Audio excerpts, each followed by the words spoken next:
All right, Hujambo, this is going to be one of my favorite chapters in my upcoming book. And because of that, I want to share it with you. All right? So, one of the problems I had with the Book of Power, which is obviously still one of the best books on the market, right? One of the problems I had with it is that there's this page, I'll show you guys, page 512, 522, where I talk about one of the recurring ideas, which is Waset, right? Waset being tertiary education. And I say, look, there are 16 fields of study for Waset, 16 advanced fields, essentially, 16 specializations that you should try to focus on, right? Or every nation should try to focus on. And then I explained the 16. Census, being matters of record keeping on a variety of metrics, governance, foreign policy, transportation, banking, civil engineering, so on and so forth, right? I decided in my latest book, like I wasn't going to try, I was trying to really minimalize quoting other people, including obviously my other books. But for this chapter on Waset, right, it's called Be Specialized, right?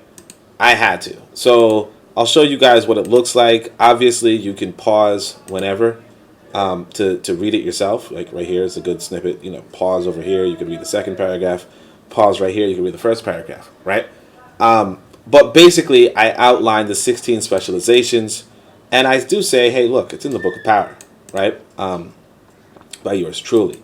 I definitely try not to reference myself, but you know, the fact is that this is such a resource that it it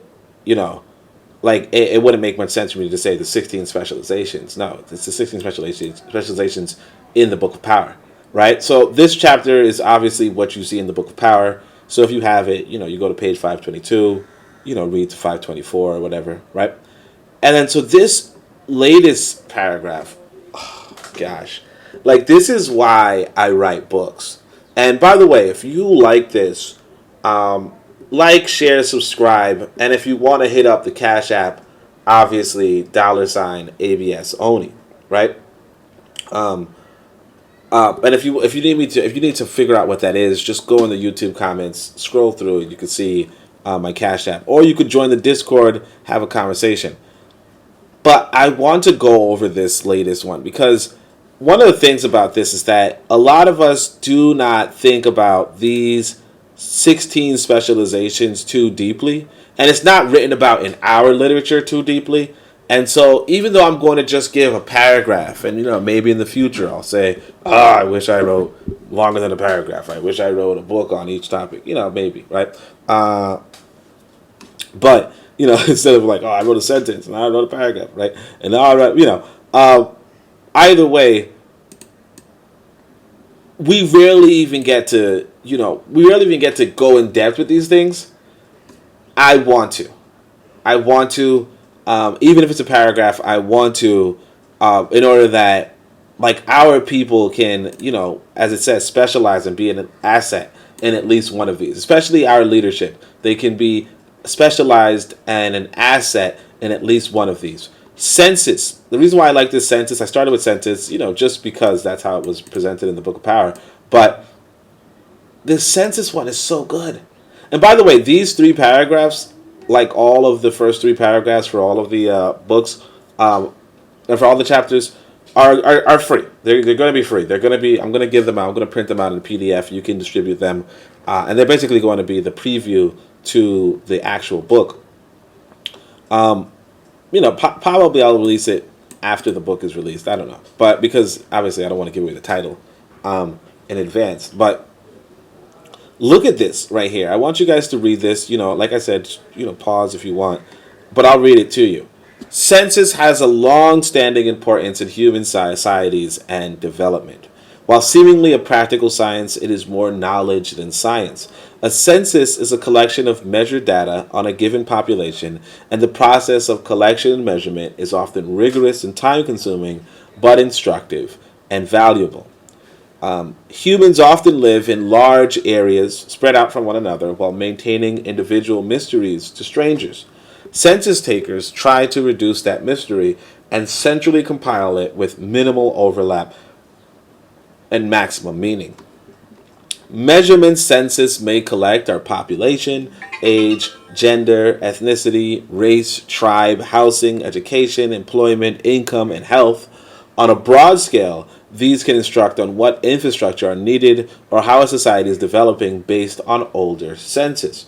For example, population indicates the need for communication and transportation. It reveals population density and may suggest a type of residential, commercial, or industrial focus on an area can support.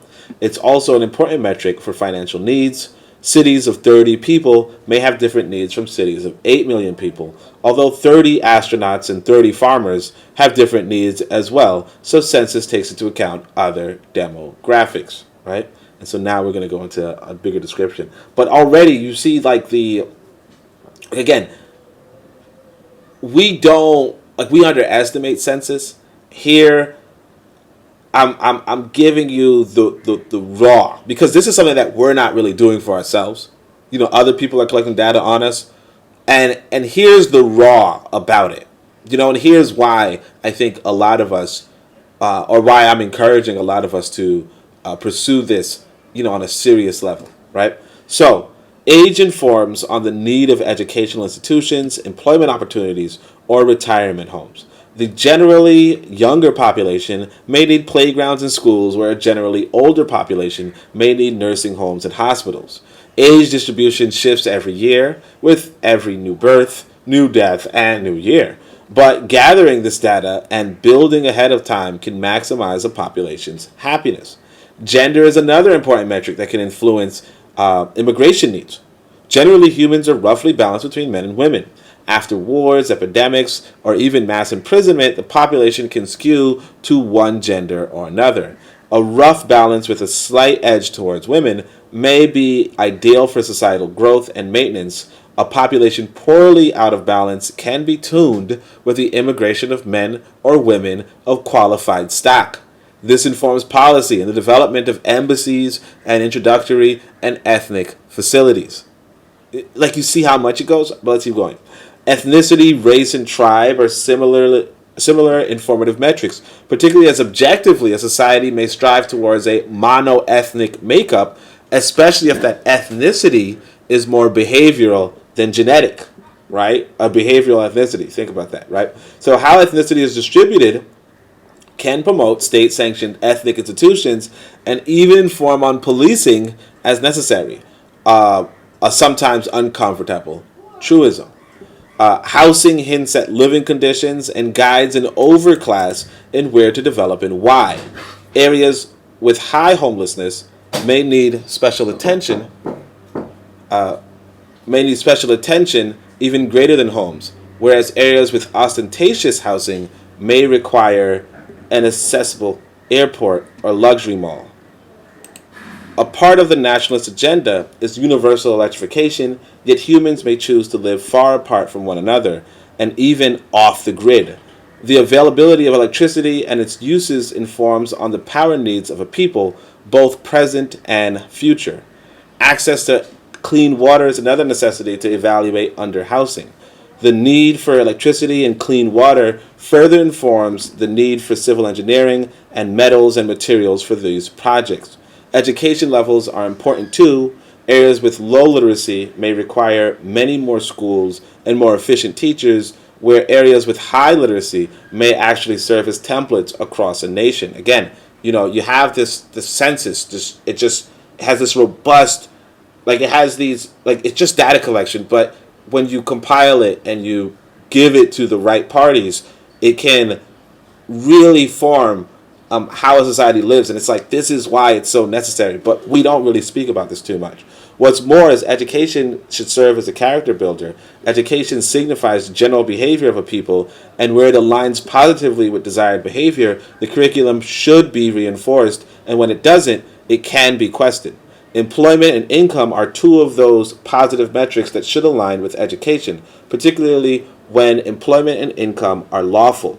How and where people are employed speaks to their collective needs too. The fastest internet speeds may be more suitable for those with the greatest internet traffic, and how and why roads are laid always relates to how much street traffic and profit is generated by each thoroughfare.